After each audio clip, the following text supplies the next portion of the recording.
This is a citizens organized group. We put it together because the comprehensive plan for Manatee County has been recently widely rewritten, cover to cover, and it affects all of us.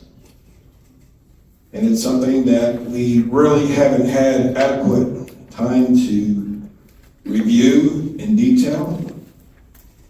So we put together a group to focus on details in the rewritten comp plan in hopes to bring some of the more harmful elements of the changes to the attention of our Board of County Commissioners to either get them changed or get them to hold up on transmitting the comp plan to the state so we can get some of these things fixed.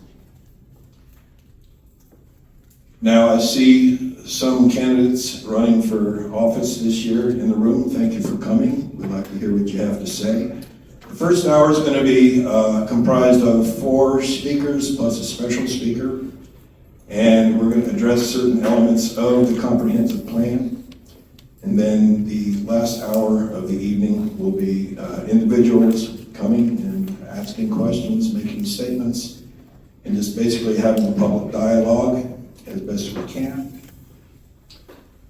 So, without further ado, I might want to say that the purpose here is certainly not to turn into a campaign political circus. That's certainly not the intention here, although I know there are some candidates here who will be speaking as public citizens. I'd like to keep it focused on the comprehensive plan, not get too deep in the weeds on political campaigning. Liz Arnold was instrumental in founding, a co-founder of the Community Planning Manatee. And I thank her very much for that and for all of her activism over the many years, going way back with Carol Feltz and others. So let me dim the lights a little bit here, try not to fall asleep.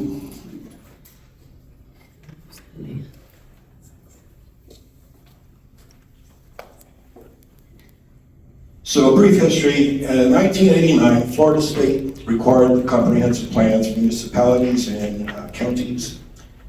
Comp plans are legal frameworks for present and future development. Comp plans are supplemented by land development codes, and comp plan preempts land development codes if there are conflicts. That's just how the law is.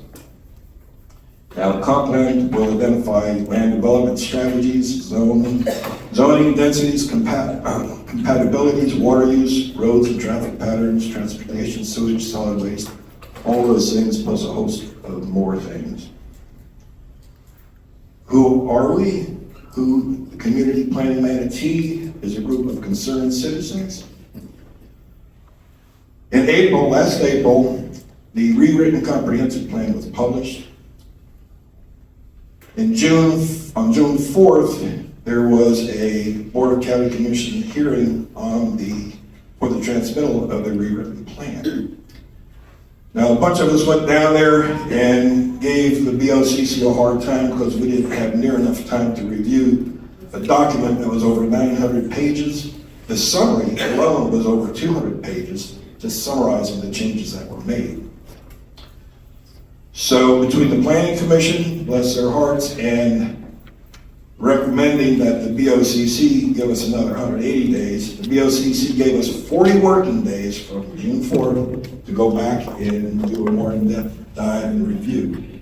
The BOCC did not give us what we asked for completely. We wanted an independent peer review. We wanted an independent land use attorney or a planner to go through and review it on behalf of the well-being of the citizens at large.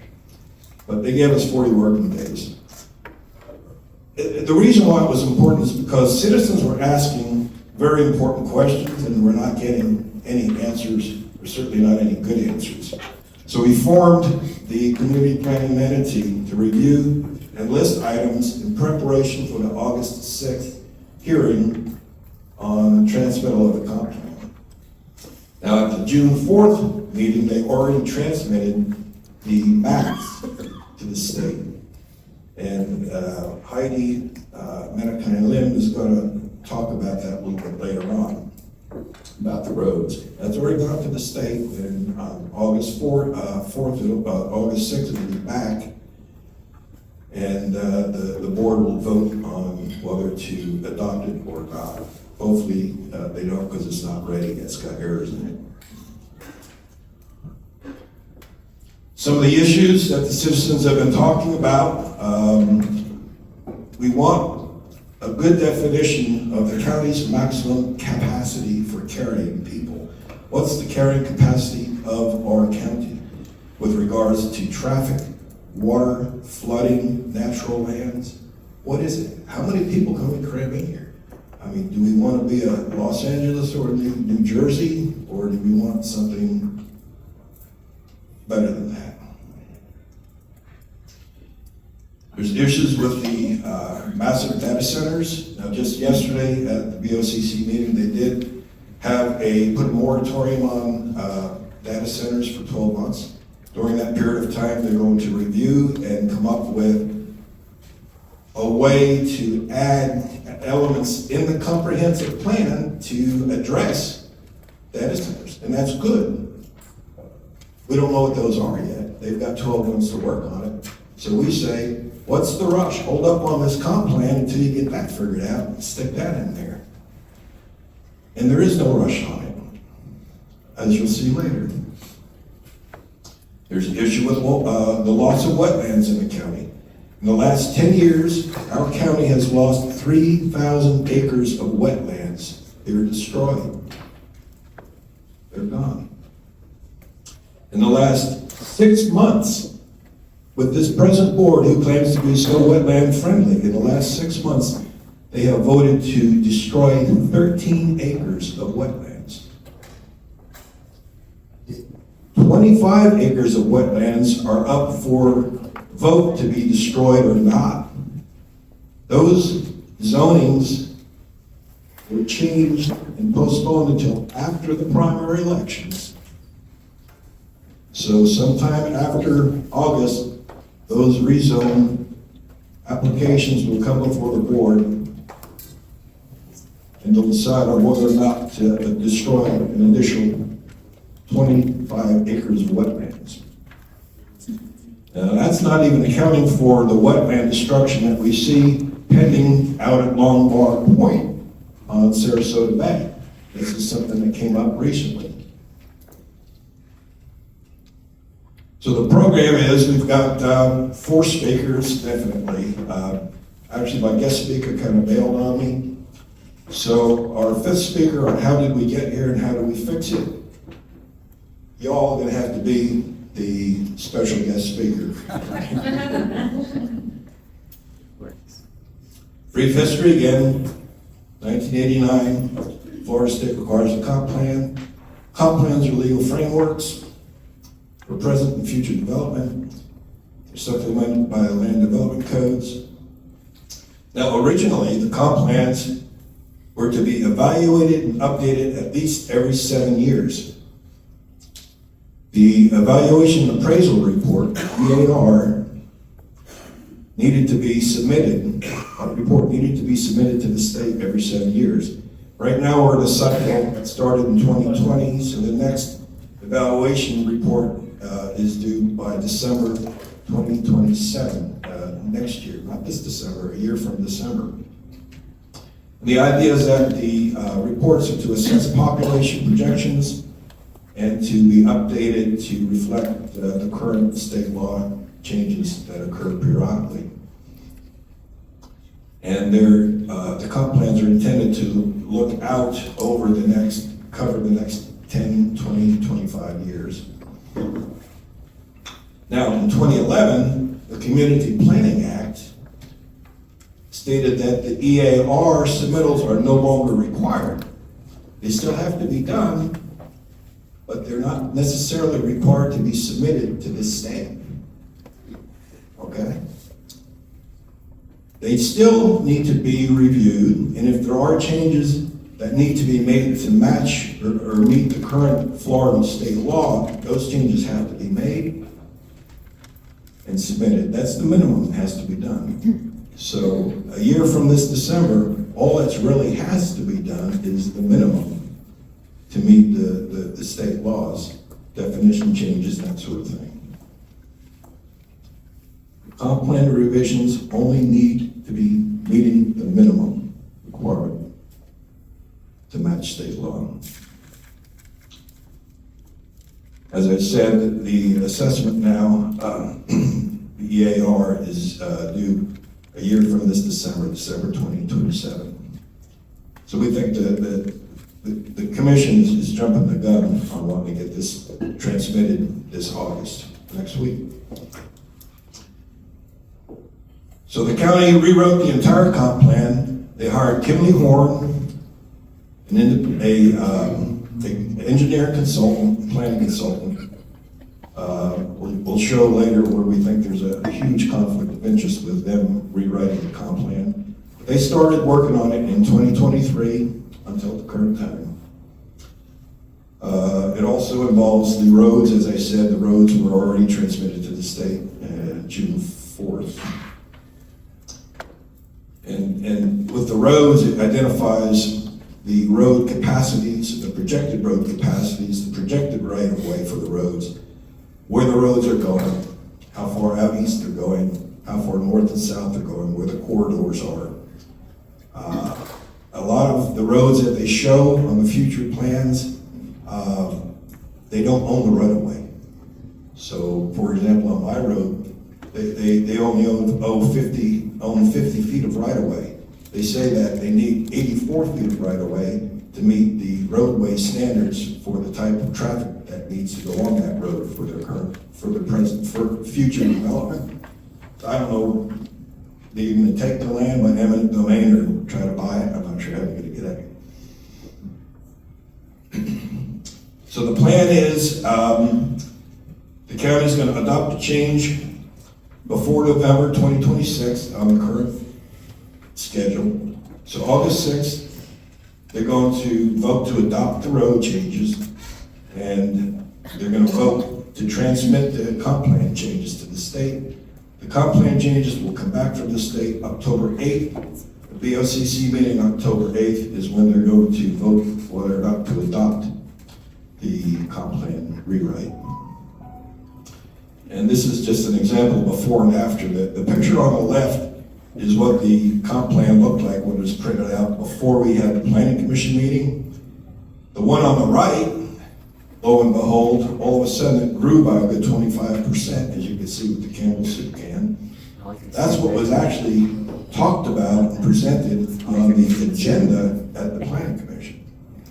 So that's 25% number of pages we didn't have a chance to look at. It was ultimately published April 17th, the official version. Recent events, again, the June 4th meeting. We requested legal review, independent legal review for harmful changes. That request was denied. The citizens' request for independent peer review, that was denied. The commissioner said, oh, county staff is peer reviewing Kimley Horn's work, so that's good enough. Obviously, they don't understand the definition of, they don't understand the definition of what peer review is. Now, I did state it earlier among the speakers, I am a retired professional engineer, but I'm still registered in the state of Florida. And let me tell you, I know what peer reviews are.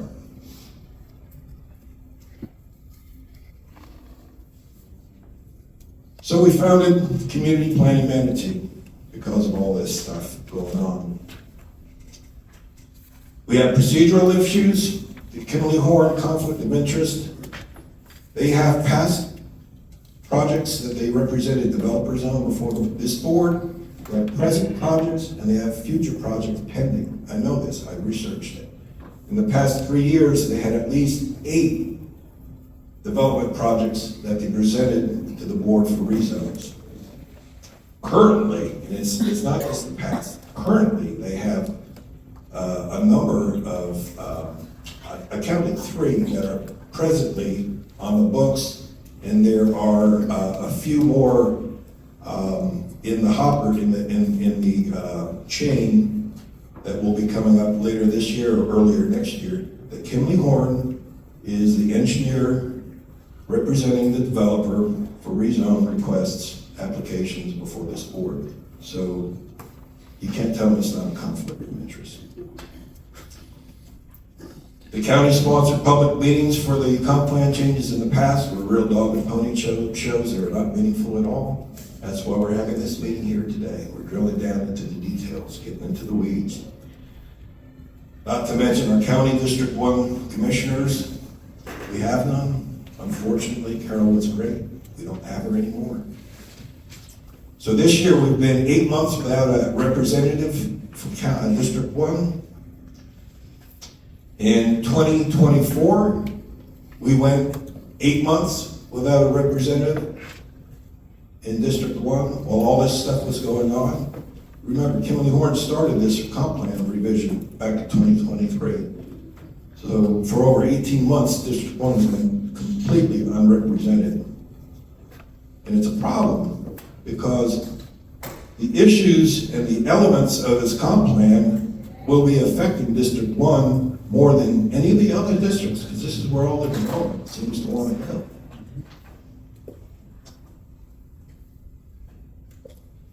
And there's an issue you all heard about, Senate Bill 180. It preempts meaningful changes until it expires. Hopefully it'll expire next year.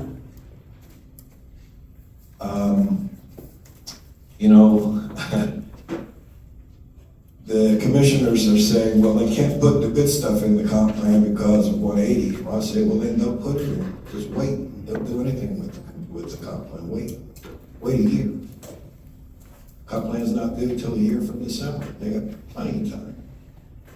They promised that they've got a separate bucket where they're putting all the good stuff, all the changes that they want to make but can't make because they're saying SB 180 is keeping them from making it. Well, where is that bucket? We've asked for it.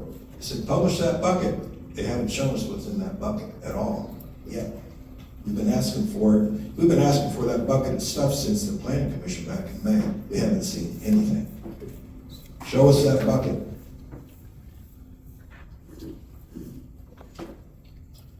Now, specific harmful changes that I found with some other folks going through. Policy 9511, potable water. Potable water was changed, usage was changed from 110 gallons per person per day to 106 gallons per person per day. Arbitrarily, against the recommendation of their consultant water engineer, Corello. And what that does, right now our population is very close to 500,000 people. So with that, 4 gallons per day per person, that equates to about 2 million gallons per day. And that just happens to be just magically appearing out of thin air. What that means is that they put that and keep that in the comp plan that's saying that they can have that many more people come into the county because they're saying we've got the water for them, when they really don't. They really don't. And let me tell you, the Corello report 2025 said that the minimum that they should have required per person per day water usage is 110. And that's what's in there now. Before they redoubled it, that's what was in there last year. And they changed it to 106, just arbitrarily. Artificially. SwiftMud, and the SwiftMud report 2022 said you should actually be using 125 gallons per person per day.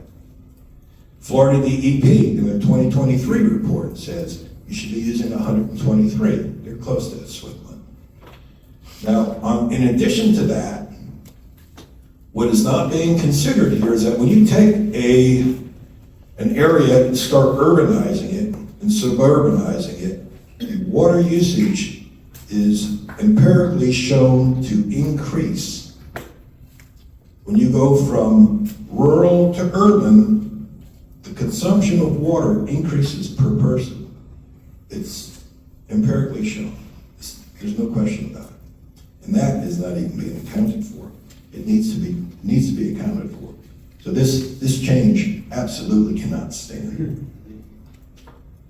Section C2.1.1, administrative and final interpretations. All right, this change is harmful because it is moving the decision-making where there are plan interpretations during building disputes. It moves that resolution from the BOCC to the department director as an administrative determination. Okay, what that means is that the VOCC does not hold a hearing, it will no longer hold hearings for public input. It's going to be done by a department director as an administrative issue. And let me tell you, we've had a lot of disputes and interpretations on plans and issues. I've had them right in my own backyard on a number of developments up and down State Road 64. There's a couple going on right now up on Fort Hamer Road. A lot of it's blamed on Scribner's errors. They blamed the FDAB move a quarter of a mile from where it was to the east back in, I think, 2022. That was a Scribner's error. I'd like to get a hold of this Scribner. Policy 2127B. Okay, development, compatibility, and timing reviews. This change replaces development applications, quote, the word stipulation is replaced with, quote, voluntarily proffered conditions. I don't need to explain that to anybody any further. That's just not acceptable. So, harmful omissions. It's not just what's in there, it's what's not in there. The loopholes. We all know how this county's got loopholes, agricultural loopholes on development, right? Poor and incomplete definitions, that can't stand. The county's carrying capacity, as I said earlier, the carrying capacity is not defined anywhere. The loopholes that are in this comp plan rewrite expose our county to environmental harm. Just recently, the Terracea Aquatic Preserve was in peril because of this big seaport change with the cruise lines and all that sort of thing. Well, it's not out of the woods yet. The loopholes that exist in the current rewrite on the comp plan lacks the protection that Terracea Aquatic Preserve needs.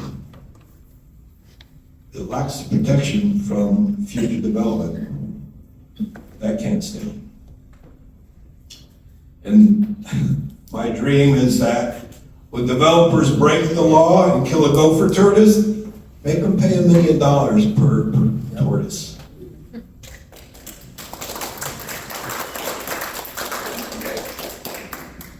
They're breaking the law, make them pay. Does that violate SB 180? Is it more restrictive? No. They don't break the law, there's no restriction. So let's see something like that in there. So I say voice your concerns. August 6th, BOCC hearing, 9 a.m.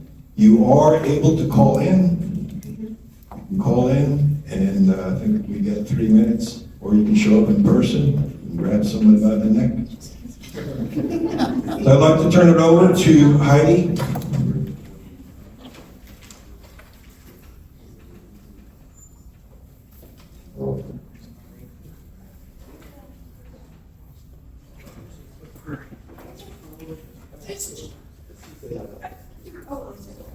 It doesn't really show us the way. There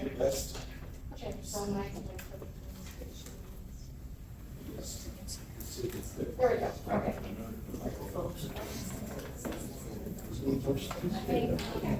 Mark, chance transfer.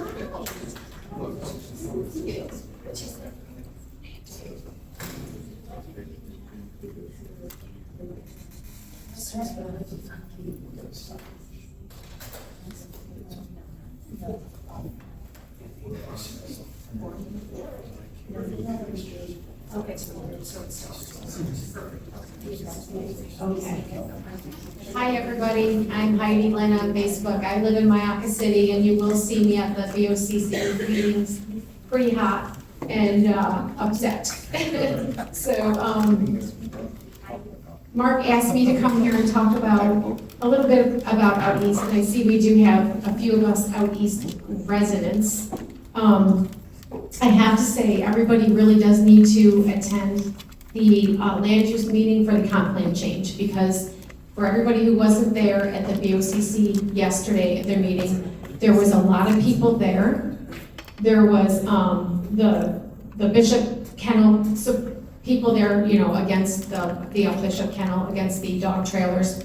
There was the ice skating rink people there, and there was also the one for the housing. Wow, what a difference it made in that room with all those people, because when our county commissioners were up there and they were kind of like not gonna vote the way that the audience wanted them to, everybody was loud and boisterous and yelling from their seats. And let me tell you, those county commissioners were paying attention.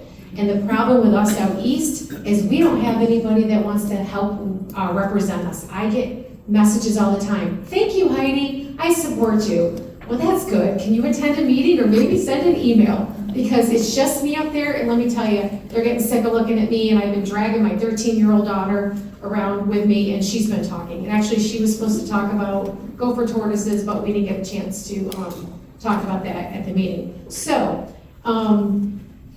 I spoke out at the last land use meeting about the comp plan, about the roads. And they, 2023, they were gonna put in Rangeland Parkway. Well, actually, they were gonna put 44th Ave East, and they were gonna, it was in the plan to come across from 675 over to Verna Bethany. And then I could see that there was, sorry, I think I clicked the wrong button. There was Rangeland Parkway.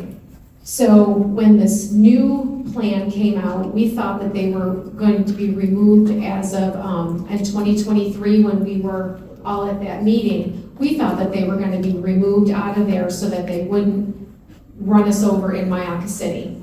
But lo and behold, they were back on there again. So we sent emails. I sent the video from the February 16, 2023 meeting. I sent the emails that had gone around, and Tal Siddiq pretty much said, nope, I don't see that it was removed at all. And guess what? It's in the 2050 plan, and we're coming through. So, Verna Bethany is actually a collector road. It's not an arterial road like 675. So 675 is for major traffic, and Verna Bethany is for, so it's actually rural. And if you look in the maps in the comp plan, it actually shows all the roads, and it tells you what the roads are. So like Verna Bethany is a collector, and it is rural. And Rangeland, say like Rangeland Parkway, that's suburban residential. So, and Clay Gully is another one. Clay Gully is a rural collector road. So just to kind of give anybody out east just some, so you can see how they're classifying the roads. And there's very few rural roads on those maps. And they're out east. There's like 2 or 3 of them, and that's it. The rest of them, they're all deeming them to be suburban residential, which is frightening, because we still have 65,000 more homes coming into Manatee County that aren't even built yet. So, with that said, on this maps, and you can look on the maps, you can download it, look, anything with a like broken line, those are supposed to be future roads coming through. So Rye Road, they want to put up to 62. University Parkway, I just caught this one. They want to run that thing all the way to 675, past Bourneside. I just caught that. Like, I don't know why I didn't catch that earlier. So my big gripe was, when I attended the meeting, was that we can't have 44th Ave East coming into Myakka City. We are rural. We are not cluster housing. but this word contiguous comes in, and you'll hear me say that all the time. Contiguous, so contiguous is any development that is, that may be cluster, and this is how some of the developments are past the FDAB lines, because they're contiguous. This is how they get us. So, Can you define that? oh, okay, our FDAB. Our FDAB is our future development area boundary line. So that kind of keeps the city in the city and the country in the country. So our zoning is, well, I thought our zoning in Myakka City was 1 house per 5 acres, but I found out today it's now creative and they can put 1 house on 1 acre and zoning A. I just found that out today. Okay, so anyway, so contiguous. So when we went to the meetings and I was yelling and screaming at the county commissioners, I'm surprised I didn't get removed. They were not, I did not know that they were gonna send these roads to transmittal, but they did. But in with this, when you look at these roads, there's a lot of roads on here that are gonna be connecting north that will affect like the Rye Road area. I just gotta pull up a map here, hold on 1 second. I'm so prepared. Okay, so there's a ton of them here. There was Mulholland Road, that was another one. There's the pointer up here. Is- See the pointer on top here? FDAB is the purple line. Yeah, Yeah, that's the FDAB there. Future Development Area Boundary Line. This, of course, is Lake Manatee, for drinking water. yes, It's existing at that. This Yes. is existing FDAB. It doesn't show the little bulge out here where they allowed building to the east of the FDAB. They basically ignored the FDAB for Taylor Ranch and East River. so SB 180 is another issue that we've all been dealing with, because we keep hearing, oh, because of SB 180, it's burdensome, and we can't tell any developer no, ever. And then we also have SB 299, which is a blue ribbon projects, and that is, okay, I had to write this down, because, it is to create a fast-track planning framework for large landowners processing contiguous tracts of 10,000 acres or more. And that's all East County. That's us. That's us. Us and Duet are the last holdouts from Lakewood Ranch taking over and then them naming us Lakewood Ranch. So anyways, oh, and then also in there, I saw in the, I didn't get a slide for that, but they want to do the antenna towers in clusters, and this was really frightening for us out east. There's an actual map on there that you can find, and it's in the changes, it's in what they emailed. If you would ask, they emailed everybody all the changes. In there's antenna towers and clusters, and that goes from State Route 70, and it kind of shoots a little bit under 70, and it goes right down through Sugar Bowl, and then it's up in the corner of Duet. What antenna clusters do they want to kill us with out east? I have no idea, but I know Lindsay and I will be on that shortly. We will be all looking into that. And then also Mark sent this to me too. This was another thing in the change of the comp plan. Policy 2124, limited urban sprawl through consideration of new development and redevelopment when deemed compatible with existing or future development, that's AKA contiguous, in areas which are internal and or contiguous expansions of the built environment. The county may consider redevelopment designated neighborhoods, providing the development is established in neighborhoods action plans, is designated for the county, including but not limited to designated communities such as Terracea, Parish, Oniko, and Myakka. That is downright frightening. That has to be changed. That's something that we have to have removed or amended or something, because we can't have them running us over. So anyways, I think that's all I really had to say. And I know there's probably Myakka City people here that maybe know more than I do. I'm no expert, I'm gonna tell you that. But I think that was it. Thank you. Thank you, Heidi. Thank you very much. Yeah, you know, the interesting thing on that last point there with communities of Terracea and Mayaca, in the definitions of this comp plan rewrite, they have a very specific definition for Mayaca City. They don't have any definition for what is the neighborhood of Mayaca. That could be anything. That could be the whole zip code. So it's very dangerous. And Terracea, I actually didn't look to see how that was defined. But again, you're looking at potentially harmful issues to environmental lands, yeah. Mark, do they have a definition of neighborhood action plan? Bob, I don't know. See, again, the statements that you made was that this would allow these communities to develop their own action plan to design how they want their communities to grow. But I haven't been able to find what a action plan is. Develop the action plan, because we have some developers that may want to develop their own action plan. I did a public records plan. And used to have heard from, yes, so we need to define what a community action plan is too in there, and who can do it, and, I haven't seen one. I was hoping to keep questions and comments back to the end, but this is pretty important. Let me give you a mic here, Bob, so you can make that statement again, and then we'll get back with the program. And have them introduce themselves. A lot of us know them, but a lot don't. Yeah, introduce yourself. Stand up. No. You got a target on your back. Rob Brown, Mayaca, High Neighbor, Planning Commissioner.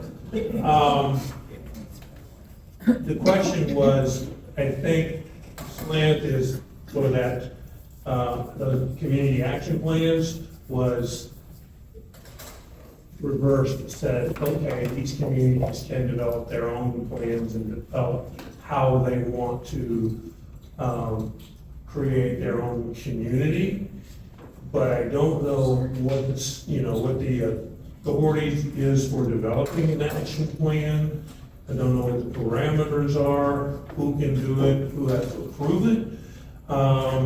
And, the scary part is that in Mayaca, we have a large developer out there now who wants to create his own plan. And maybe that's not what the community wants. So again, you're saying lack of definitions and so forth. This is definitely one, what is an action plan, how it's developed, who can do it, and how it's approved. So I agree, there's a lot of misinformation. Can she comment? She's done a lot of looking into that. Actually did a lot of research on this. Don't throw me out there on Front Street, because I'm not I'm Ashley Bowling. Most of you do not know me, but some of you do. I just wanted to comment on this because I did specifically look at this, and this was something that I did speak about at the land use meeting. I live on Terracea, so when I saw that immediately, my ears perked. I was also one of the people that helped organize the Cruiseport rally that we had, so I've just kind of been headfirst, and anything that says Terracea or Aquatic Preserve, I'm on it. What I found out with these neighborhood action plans is there's only a few of them. I want to say there were like 4. I mean, there's not very many. And they kind of depend on where you're at. Rivonia has one. They're an underserved area, so they needed some things. So theirs was kind of focusing on how they could get certain projects done, get funding for those things. There was like a community center that they wanted to do. There was another one for Parish, and it's pretty much just a development plan. There's, where you want your sidewalks, where you want strip malls, nothing about it made me think that this is something that's going to protect you or stop development. Not at all. And I would like to add that George Cruz added in his comments, saying that the reason why Terracea was put in there is so that we can rebuild our homes. Well, it's funny because we just went through 2 major hurricanes and I lived there. Not a single person had a single problem trying to rebuild anything. Not a single problem. So I don't buy that. So that's just my 2 cents. Oh, one other thing, I did look into the process. It's not an easy thing. This, you have to work with Manatee County. This has to go in front of the board. It has to be a board-approved thing. It is not a quick thing. You can't just say, hey, I want to do this. It takes a very long time to do this. So, there's that. Thank you. That's Mike. Okay, thank you very much for all that. And so next we have got Ken Piper come up here. And Ken's gonna do things a little bit differently. He's got handouts for everybody to go through, paper and ink. Remember paper and ink? Let's go them home. We used to use it back in the old days. So, Is anybody want to handle that? Handouts? I can help hand them out, just pass them back. so Ken is gonna go over these handouts, page by page, and, before we do that, Before we do that, let me make one statement before we. Who doesn't have one? All right. I only have one. No, they could get to work. Okay, one thing I want to say, we must have an individualized, citizen-centered approach to government. Now, give me two short reels here. I can't read. And, You can't read help me either. out. I'll take And it. as you view the reels, think about citizen-centered. The other one, the blue one. Pardon? I'm trying to get. You read it and you got to give me a book report on it in about an hour. Those are one It's a of those fan. two, right there. Yeah, I don't think I watched the movie, you know? We're living it, right? Think about citizen-centered government. let me have it, Mike.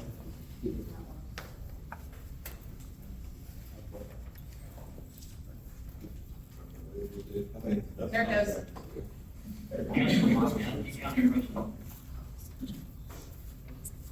Notice the guy with the bald head.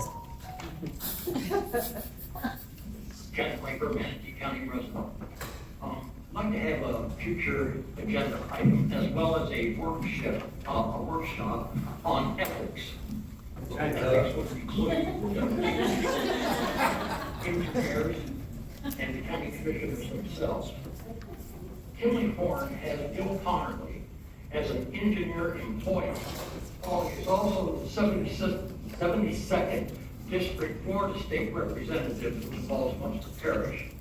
Connerly was a supporter of Senate Bill 80. Again, I'll just interrupt you here. We also They were don't oversee this commissioned particular to issue. Do you have, as far as the ethics for state reps, we don't oversee that. I think you know that. Do you have something else for the county? If you will let me finish, if you like to interrupt me a lot, you will see where I'm driving. I interrupt you because you don't follow board rules of procedure, not to mention public, the microphone's muted. Ken, I'm just gonna recess the meeting and you don't have time. All right, we're gonna recess for 5 minutes. Recess the meeting. Cut the mic. Okay, we go back and conflab for 5 minutes, then come back on with our new conspiracy. Glenn had just spoken, and then His Highness decided to let me speak.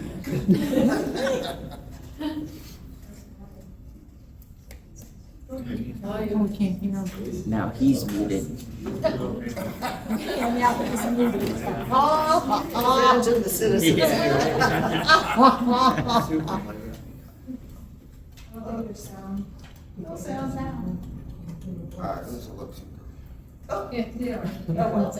Okay, all right. Anyway, when we came back, he decided, out of the goodness of his heart, he was going to let me speak again. Now, what I wanted to talk about, I wanted to have a work session Mr. on Piper, you can go back. ethics. Just as a Well, we reminder for don't, you and for everyone else, the statute does allow us to implement board rules to regulate or not restrict, but provide for guidelines around conduct. So I'm happy to hear, I don't have a problem with your comment, no one does, but keep it to the board's purview, whatever you're raising here. So go ahead, sir. The board is totally not the Constitution. That U.S. statute 42 U.S.C. section 1983 is a civil rights statute, which prevents officials acting under color of state law to deprive others of their civil rights is a violation of that law. I am a citizen, you are an official acting under color of state law to deprive me of my right to free speech. There's nothing any more basic than that. Many officials have tried to do the same thing that you're doing right now to limit the public's right to free speech, and it can't be done. It's illegal. Now, I'm going to tell you, my next stop is to a civil rights attorney, and I'm not kidding you. I'm going to finish this, and you're going to listen to me. I like this guy. Okay. Here's the microphone. I need a big, strong boy. There. Right there. Johnny on the spot. Okay. Okay, this is the United States Constitution. Together with the Declaration of Independence. This is over 13 pounds, over 1,000 pages of the county's rewrite of the comp plan. This isn't the full comp plan, this is just the rewrite. And this is supposed to be the Constitution for development. In other words, it just outlines the basic principles in the comp plan. Over 1,000 pages on the rewrite. Okay. Thanks for all That's waiting. good.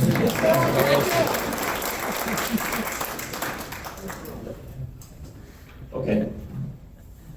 What Mark said, I'm going to think a little bit different. I'd like to talk about procedure and process. You know, there's two amendments that we have, the Fifth Amendment and the 14th Amendment, that talks about due process. Well, we really don't have any due process in Manatee County. I came from Ohio, where I didn't think they knew anything about due process, and I came down here and found out that they know even less because the Constitution stops at the county line. Anyway, okay. Citizen-centered government. You know, all of us constantly are applying to the county government for public information. I mean, I think I have 5 or 6 requests pending right now, and 2 or 3 of them at least are 3 or 4 months old. Okay, they've gotten so they don't respond now. I think to get a citizen-centered approach to this, we need to make sure that all requests are responded to within 48 hours. And we've got to stop this nonsense about charging research fees. I mean, we have all kinds of technology that we're paying millions of dollars every year. And that technology needs to start working. I see Glenn shaking his head back there. That technology needs to start working for the citizens. They can afford that. If we can afford to make Pat Neal a billionaire, we can afford to give public information, public records to the public for free.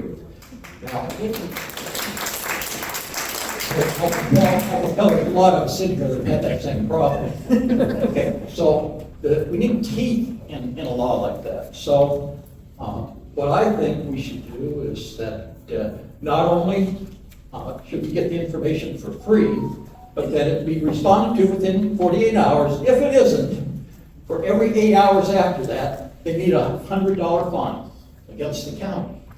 And then, when we've gone a full 24 hours, then the department head needs to pay the fine in full. So maybe then somebody would get on top of this stuff and actually respond for us. I've got a Roman numeral number 2 section in my outline here. It's called homespun philosophy. And we all need homespun philosophy, I think everybody in this room knows about the Constitution. And that's basically what that comes down to. I'm not gonna go over that right now, because it's a topic for days and days on end, all in and of itself. And most of us attended county commissioner hearings. There's two types of hearings: quasi-judicial hearings and quasi-legislative hearings. The quasi-judicial hearings are where the county commissioners, as a body, act as a judge. People are sworn under oath, and we're supposed to be allowed to ask questions of the people that are sworn under oath. It's right in the county's rules of procedures. Section 5.5.3.10 permits questioning of witnesses. Now, we have to go through the county commissioners to do that, but it's never done. Mostly because nobody's ever asked. So, I'm a retired attorney. I'm not allowed to give legal advice, but I am allowed to continue reading, even though I'm retired and not abused anybody anymore. What makes sworn testimony evidence? Anybody have an idea? Right there. Adversely affected party? Well, okay, not quite. What makes it evidence is that it's subject to cross-examination. So somebody testifies in a hearing, a developer's attorney testifies. Now, I never knew that attorneys could testify until I came down here. And especially Pat Neal's attorney testifies all the time. He's not allowed to do that. Okay? What he says is totally meaningless. But when they get their expert witnesses up there, they're sworn under oath, and then the county commissioners don't even allow us or anybody that would be interested in becoming a party to cross-examine those witnesses. In my opinion, and this is strictly a layman's opinion, I don't think that testimony is worth anything without cross-examination. So, this is one thing that before this comp plan is considered, we need to make a whole bunch of changes to the way that these hearings are conducted. For quasi-judicial hearings, there's three types of matters. Yes, sir. Couldn't the commissioners argue that it is subject to cross-examination because they have the opportunity themselves to ask questions? I would say yes, as long as they say, would anyone like to cross-examine? As long They as should they- at least as long as offer they it. say to It each should be other. on the record that they're offering it. It's never on the record, ever. To each other, offering it to each other, Pardon? offering it to other commissioners. To the public. No, offering it to the public who are entitled, not everybody's entitled to be a party, but those people that are entitled to be a party, they should have the right to cross-examination. So the commissioner should say, would anyone like to ask questions of this witness? And if nobody gets up and speaks, I mean, that's the public's problem, that they didn't do that. But I think they at least need to offer it. Yeah. And it's never done. It is never done. The types of judicial hearings are variances. I have a development out where I live where we have a garage condominium now built across the street from Williams School, and it violates the setback requirements. That type of item could be requested to have a variance if you're 2 or 3 feet off. Maybe you could be entitled to that, but there's supposed to be a hearing on it. Okay, we didn't have a hearing on this. They said, oh, well, the scrivener's error, so it's okay. That's what happens when bureaucrats are given the discretion to decide on their own rather than these things going through the county commissioners where there is a formal hearing. A second type of judicial hearing, special conditional uses. Now, I think the only thing that I'd ever heard of when I came down here was the medieval fair. They wanted a conditional, special conditional use permit. And the agricultural tourism permit, I think, is also a special permit. That requires a formal hearing before the commissioners where they take evidence and people testify. Now, we've got a big one, the rezoning request. Got to give the commissioners a little bit of credit on this. They're starting to catch on that it's easier to deny a rezoning request than it is to deny a development once the zoning request has been approved. Out where I live, Carlos Baruch owns 20 acres, and a number of years ago it was zoned agricultural. And he came along one day and asked to have it changed to planned development mixed use. Well, everybody in the neighborhood was asleep. I mean, we didn't know what was going on, and he got his planned development mixed use, and it was for 450 apartments and 30,000 square feet of commercial space. Well, a few years later, he came along and increased the commercial space to 300,000. What can you build out of 300,000? Maybe a Walmart? A hockey rink. What is it? What did you say? A hockey rink. A hockey rink. That's what we need out there, is a hockey rink. Well, Heidi, you mentioned Mulholland Road at the intersection of Rye Road, okay? Well, Carlos needs Mulholland Road to go all the way through from Fort Hamer to Rye Road, because he needs two ways out of that 20-acre parcel. Well, the commissioners lied to me every time I bring this up. I say, oh, it's off the schedule. No, we're not extending the road. Well, you know that. It's right on there. Okay. You can see it. They're gonna do it. So every time they tell me it's off the record, they're lying. It's purchased the easement from all house. I'm sorry, what did you say? They purchased the easement to their building. Well, there's an easement over Gambit Creek. They purchased it, it's already purchased. Okay, so we know what we're in for, right? Now, those are quasi-judicial hearings. Quasi-legislative hearings are where the commissioners make laws. Okay? Things like curfews, e-bike regulations. They actually have the force law parking regulations, parking on the streets. County commissioners regulate that. It's done by legislation. And this is a policy matter for the commissioners.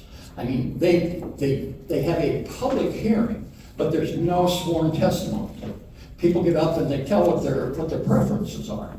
And once the county commissioners turn a deaf ear to everything that the public has said, then they go ahead and make the law, regardless, most of the time, of what the public thinks. We have another special type of hearing. Okay.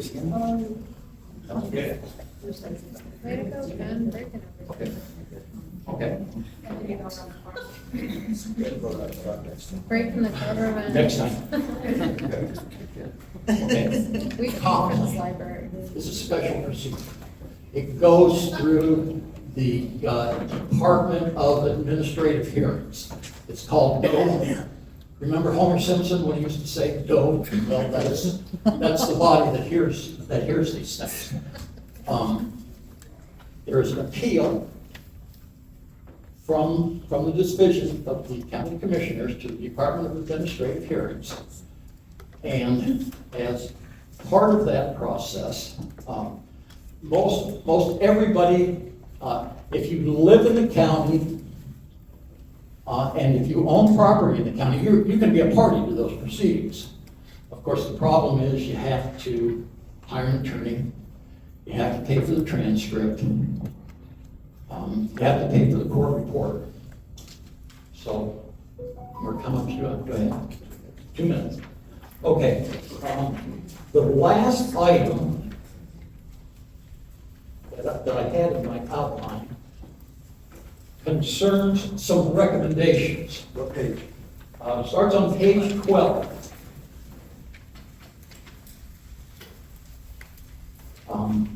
The commissioners need to make, my feeling is that the commissioners need to make proposed findings of fact and conclusions of law every time they hear a case. Instead, what we get out of them is, oh yeah, well, it complies with section 125, or chapter 125, and chapter 163 of the Florida statutes. But they make no findings of fact. I mean, we don't know why they're saying it complies, and that's because the staff drafts the resolutions. Well, we need to stop that practice. The commissioners are elected representatives. They make policy, the staff does not make policy. So we need to start getting on our commissioners to do that. And there's a guy in the room here that I know that as soon as the middle of November comes along, he's going to start getting some of these things changed. Now, there's a specific proposal that I have here, and that concerns the county paying for the court reporter at their hearings, the county paying for the cost of a transcript. Now, I run into some people that have actually filed these appeals with the Department of Administrative Hearings, and it's several $1,000s just for the court reporter and for the transcript. Most of us can't afford that. I'm not talking about an attorney. So my feeling is the county needs to pay for that court reporter. The county needs to pay for the transcript. Now, we have another problem that happens with these Department of Administrative Hearings, and that is attorney fees. Now, Bob McClash, or not Bob McClash, Joe McClash, almost got stuck with $250,000 because he was defending all of us before the Department of Administrative Hearings. Well, fortunately, we got a new board elected in 2024, and they got rid of that $250,000. My feeling is this, and that is, we pay for the transcript, we pay for the court reporter. I think we also need to be paying for the citizens if there's an assessment against them for paying the other side's attorney fees. That's going to stop a lot of this gamesmanship that we have going on with the county commissioners right now. Okay, my time's more than up, I think. Yeah. Thanks for giving me that.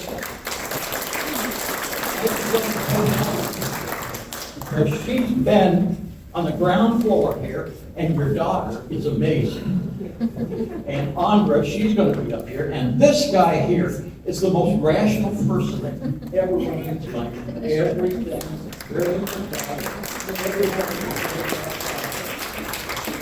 Thank you, Ken. My wife's in the audience. I don't know if she'll agree with you or not. But Yes.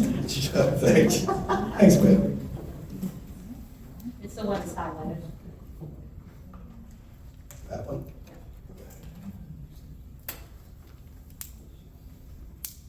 Okay, so Andrew Griffin is going to come and give us her 3 cents worth. Okay. Okay, so let me just make sure I understand how to work this. Okay. So good evening, everybody. I am Andrew Griffin. I'm a Manatee County activist. We go out. Glenn Gibellina's right back there. He's been an activist, actually the person that I spoke to whenever I decided to start looking into changing some things, making an impact in Manatee County. And so first was, getting a new board, which we have. And now we can all kind of talk about the big thing out loud. There's a reason why they're pushing this comp plan down our throats, okay? There's a reason why something that's not due until 2027 is being done now before we vote on a new commission. There's a reason for that. They want to make sure that they have control and that their builders and developers still maintain control of Manatee County. So that's the reality of this. This is a bipartisan issue, okay? So how many people in here are concerned about the future of Manatee County? Very good. So I can promise you, we all come from different walks of life. This affects everybody here in Manatee County, okay? So I think the first thing we need to talk about is what is the role of government? What is the role of government? At the highest level, government exists to protect the public, maintain order, provide essential services, and preserve the rights of the people. Do you feel your current board is preserving your rights? No. In Florida, counties have the authority to carry out county government functions, including comprehensive planning, zoning, conservation programs. We're going to be talking about that in just a second. Certain public services, okay? That is their core responsibilities. These are core responsibilities of Manatee County. Federal government is generally responsible for national defense, foreign relations, interstate matters, constitutional protections, while state governments handle state and lawmaking policies. Local governments is where you have community-specific issues like zoning, sanitation, public safety, local planning. Those are supposed to be addressed at this local level.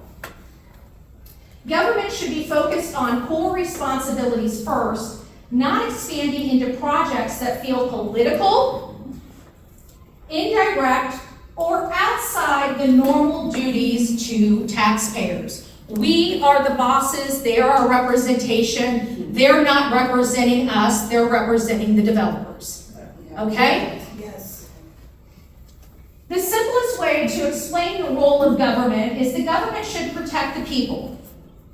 I feel we're quasi-protected. I like our sheriff, to be honest with you. But to protect our property. How many of you guys are concerned about your property or property rights?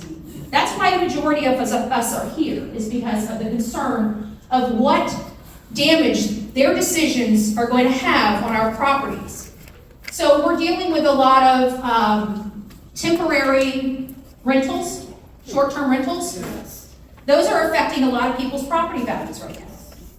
I guarantee if you've got a home that's on a short-term rental, what you're going to find is that your property value is now going down. You want to move. They tell you to move. You're the problem, right? Not their business model. You're the problem. So now you're trying to move. How are you going to sell your house when you have weekend open houses with parties going on next door? That's going to devalue your property.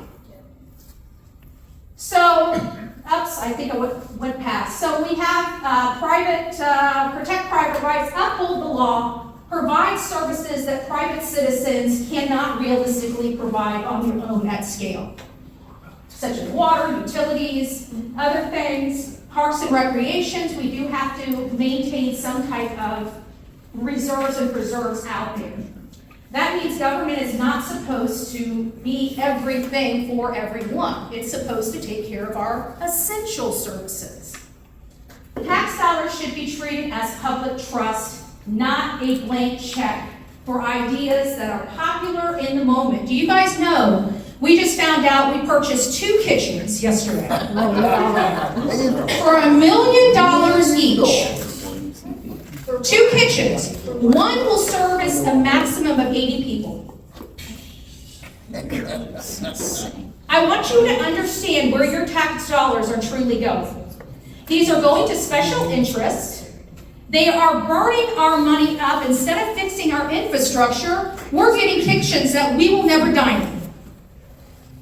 Now, we do need to give back to the community. How do we properly do that? That's a discussion for another day. So local government is where the public feels government is, you feel the government most directly. Counties and cities handle daily issues, issues people actually notice, like roads. We're all jammed up on the roads. Zoning, we're here complaining about the zoning, right? And that's where we can all start working. We'll talk about that in just a second. Public safety, sanitation, animal services, another hot topic in Manatee County. The planning, permits, local administration, all these things are hot topics in Manatee County. Where did I miss it? So in Florida, counties are empowered to prepare and enforce comprehensive plans. This is where we're at today, even though it's not due until December 2027. Establish zoning, provide parks and preserves, and administer conservation and related programs. So when you're here, when you're looking at these plans, when you're looking at our county commissioners speaking to you, you're going to be wanting to ask yourself several questions on any policy that they're going to be looking at. One is a good standard 4 questions about any county action. Is this, the first question, is this a legitimate public function? Is this the role of government? The second thing, is it clearly authorized by law? We were just talking right here, Ken. He was talking about how some of the conduct that they're doing up there kind of goes against law. Is this the least intrusive way to solve problems? Is it being done for the general public, or is it benefiting a connected person or class? Yeah. So, what we've been dealing with, I want to keep that up there. I want you guys to remember those questions. So what we have been dealing with the county and this comp plan, as many people like Heidi is telling you the changes. These are all changes that are benefiting the developers. These are all changes that are not cohesive to you. You guys right now are fighting infrastructure issues. We've got water, traffic, and we've got an entire board, with the exception of Bob. Where's Bob? Yeah, Oh, he had to leave? So we had Bob here, and with the exception of Bob, everybody on there is a pro-developer, which is causing every one of our problems here in this county. And trust me, we had a great turnout, so thank you, Mark, for that, by the way. I appreciate this, and I appreciate you giving me the opportunity to speak to everybody. But there's a lot of things that we can do as a community. First and foremost, let me just talk about something that bothers me. Yesterday, they approved us adding a millage, 1.6 to our ballot. And this is for conservation. Now, I think conservation land is very, very important. I don't want people to misunderstand why I came unglued. What I came unglued for is because they are deceptive. They act like in order for us to get conservation land or have taxes set aside for conservation land, we've got to tax ourselves 1.6 mil.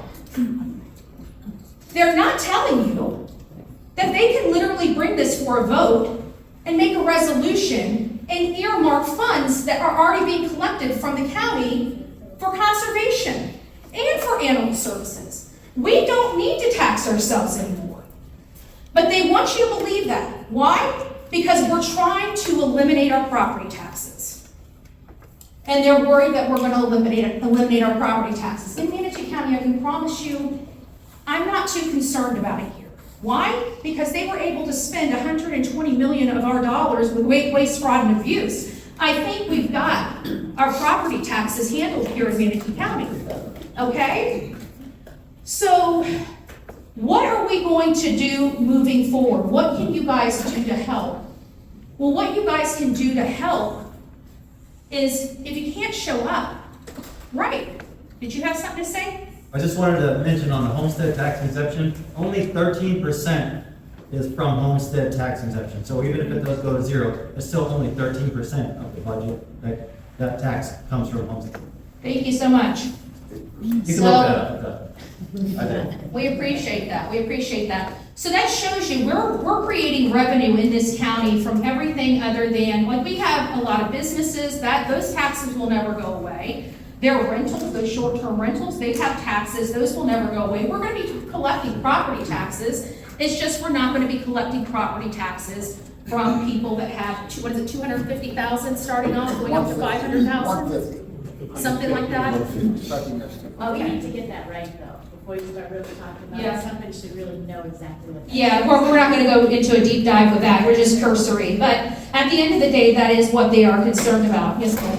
I'd like to open the elephant in the room about what the amendment's about. Go They're ahead. actually cutting commercial and non-homestead annual assessments from the max 10% to now the county can only do 5. So when Captain John says, oh, well, only 17, 13% is the 13% homestead line. is from homestead, it looks like a great deal for us. We're gonna save a few $100s a year. But there, Carlos, Betterson, one shopping center, $100,000 over 3 years in taxes. Yeah, this is not. So that's what they're afraid of with the amendment, is Yeah. that cut of future. Well, either way, I mean, they are concerned with the money not being here. That's the point I'm making, is that they're going to be concerned with any revenue stream leaving the county. But I'm just letting you guys know the process. You do not need to tax yourselves to get stuff. All you need to do is force our county commission to listen. And that's the problem we're having right now, is the county commission listening. We're gonna get to questions in just a second. I think how much time do I have left? 2 minutes. 2 minutes, I got 2 minutes, 2 minutes. So what everybody can do is start paying attention to the plan. We're gonna probably, are we gonna be having like a group or something where we're giving like maybe action items for things that we find in the comp plan? Because, I mean, with 800, like 1,000 pages, I'm not even fully done reviewing the whole entire, Yeah, we'll have to figure that out. it's coming up next week, it's coming up soon, so. But we need everybody there to block We it. need everybody there, yeah. Go ahead and finish up and then I'll wrap it Okay, up. perfect. So what you guys can do to help is show up on August 6th. That is super, super important. And I will tell you, they're not going to want to put this on the top of the agenda. Okay, when we start showing up in force, expect to be there all day long. Cancel the day. No, it is, excuse me, it is set, it's set for a time certain. Yeah, time certain. A 9:30, which, I mean, time certain 9:30, could go to 10:15, but it is, They're pretty it is good. at the top. Okay, well, but then we have to take into consideration, many people are gonna wanna speak on top of that. Yeah. So this might run late past lunch. And, oh yeah, they may go all day, but it's gonna start time certain. Yeah, well, that's And- good. Yeah, and hopefully, it's something you can call in on, because it's legislative, it's not quasi judicial. You can call in, I think we have some handouts for folks. Liz has some handouts for folks to show you the pitfalls, the do's and don'ts of calling in to give your 3 minutes worth, so go ahead. Yeah, and then lastly, come show up to that meeting, but more importantly, pay attention to the agendas coming out, because there are going to be things that you guys are not going to like. Okay, there's going to be something that's going to affect just your community. It's not going to affect me. It's not going to affect him. It's not going to affect the folks in the back. It's only going to affect you. So you can't make it to one of those meetings. What you can do is you can call your commissioner, but I absolutely recommend you emailing them, making a record of this, submitting a comment under that specific item for the agenda, because all those are printed out, so we can have access to them. So just, I guess what I'm trying to say is there's so much more we can all do together. This is affecting all of us, and I hope to work with a lot of you. I hope to see a lot of you on August 6th, but this is what we need to do if we are going to stop this. What we would like to do, I think the goal is to push this off until we have the new board voted in on. And that's what we need, because that's the will, that's the will of the people. Thank you so much. Again, Andrew Griffin, thank you, Mark, for everything, and all the people that spoke here today. Thank you. Thank you very much, Andrew. That's very informative. You got a little bit off topic. I mean, some of that stuff is pretty loaded. You know, the tax issues and some other things there. And I wish we had more time to go into it. You know, we just don't. We just don't. Again, our special guest kind of bailed on us a little bit. The question now is, you know, how do we fix it? And Andra actually wrapped it up pretty good. This is something that we want to have a big showing at the August 6th hearing. It's very important. I think, Liz, would you want to close this out for us in lieu of our special guest appearance? Again, it's The hearing starts at 9 a.m., but the item is a time certain for 9:30. And again, you can call in, we have handouts to show you how best to call in. And I'm gonna let you wrap it up, and then I'm gonna take some comments, questions, and answers from the general public. We run a little bit late, but I think we still have time for everybody to have 3 to 5 minutes. Okay, I'm gonna keep this really short so everybody gets to talk, because I think the most important thing is the input from everybody who gets here. I know, I wanna tell you a little bit about how I think we were shortchanged as a community when it came to the comp plan. We had 6 meetings, they were all the same. Everything about them was the same. I attended 2 of them, one was in Miami City, the other one was in Parrish. Is the same speaker, the same everything.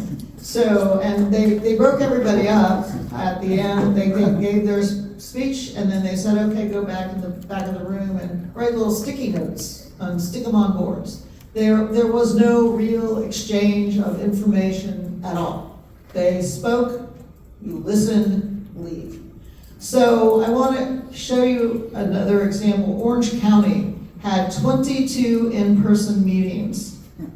They had 18 virtual town meetings. They had 6 focus groups. So they had 46 organized events because they wanted to hear from the people. They just didn't want to download a document and say, here you go, it's so big you can't get through it. We're giving you a couple of days to get through it. Don't worry about it. We're going to pass it, move along. So anyway, Orange County even had newsletters. They put out surveys. They put up billboards. They did this over a multi-year process. And our county did it over a few weeks and only 6 meetings. So what I'm here to tell you is we were shortchanged. We were shortchanged so big time it's not even funny. And that's why this meeting happened, because a core group of us were so irritated, and we started getting together. Ken gave us his first copy of the comp plan that was overwhelming. My husband we've been going through it, we put sticky notes everywhere. It's mind-boggling. And to go through that in a matter of a few days, I think they gave us, 20 days or something like that before it went to the planning commission. And then to find out the planning commissions was even bigger. We, all of us, need to have a voice. And we need to let the BOCC know that we want to have a voice. And I want to go over really quickly. I have a few handouts here, and it talks about how you can dial in, because you'll be able to speak on the phone if you don't want to come in. I will tell you it's pretty exciting if you go in, if you get a crowd, because the crowd is clapping. It's almost like going to a fight or a hockey game. It's pretty spicy. I'm kind of loving it. Andre goes crazy, and Ivy goes crazy, and if Ken gets a little wild, oh my goodness. It's pretty entertaining, I gotta tell you. It's definitely worth going nowadays. It's not boring anymore.